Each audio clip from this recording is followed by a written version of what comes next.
ММКларсыз өткөрүлгөн Жээнбековдун кечээки жыйынына катышкан парламенттин мурдагы төрагасы Адахан Мадумаров жолугушуудан алган таасирлери тууралуу атайын маалымат жыйын өткөрүп айтып берүүнү туура көрүптүр.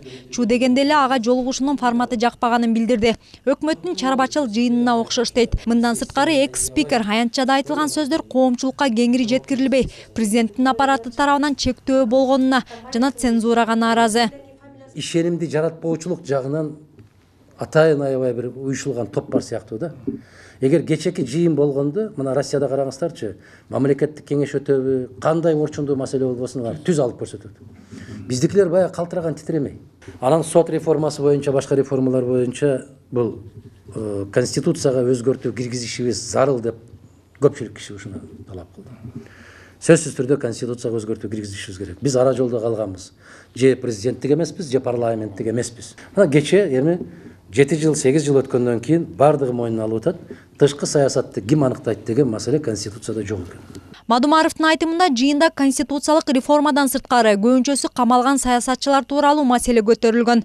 Баягы коррупция менен, уурулук менен же башка кылмыштыкерлик менен эмес, саясий өңүттөн абакта жаткандарды тездетилген түрдө чыгаруу боюнча маселе. Бул жагынан бардыгыбыздын пикирибиз бир жерден чыкты. Мына Талгарбековдун тобу боюнча,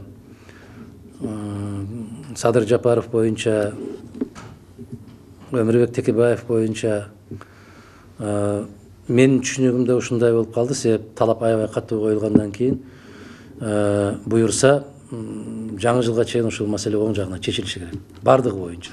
Мадумаровдон айырмаланып, мурунку төрагалардын бири Ишенбай Кадырбеков жолугушууда мурда кийин козголбогон орчундуу маселелер көтөрүлгөнүн айтат. Айтымында президент өзүнүн аппаратынын айтканына кулак төшөбөй, өлкөнүн тарыхында маанилүү ролдорду ойногон саясий элитанын сунушуну жакшы жашаган.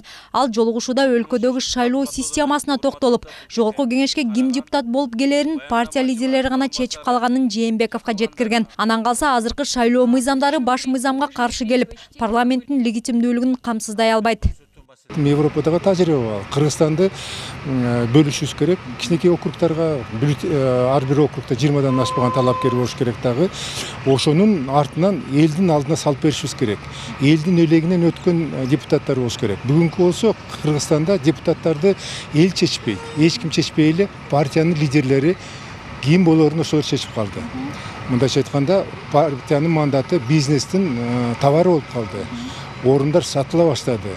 Бир орундун баасы орто эсептен 6 миллион сомго чейин жетип калды. Ал эми мурдагы өкмөт башчылары негизинен тышкы карызга түйшөлүп, ири экономикалык долбоорлорду сунушташкан. Акаевдин учурунда өкмөт башчылык кызматты ээлеп турган Амангелди Муралиев жыйында өлкөнүн экономикасын алсыратып, буттан алып жаткан коррупцияны түп тамырынан жоюу зарылдыгын белгиледи. Анткени өлкө жемкор аткаминерлердин айынан, ири жана тике инвестициядан кур жалак калууда. Мындан тышкары экс-премьер-министр жеке ишкерлерге шарт түзүү үчүн ортоңку звенодогу чиновниктер арасындагы бюрократияны жоюу зарыл дейт.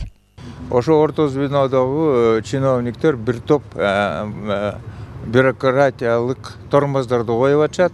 Эми ушуларды текшерип, ордуна коюш керек дедим мен. Ишкер адамдарга жол ачып бериш керек. Эмчин дегенде ишкер адамдардын демилгеси менен биз экономиканы көтөрсөк болот. Канча ишкер адамдар көбөйсө, ошончо экономика күчтүү болот деп мен ошол бир маселени көтөрдүм.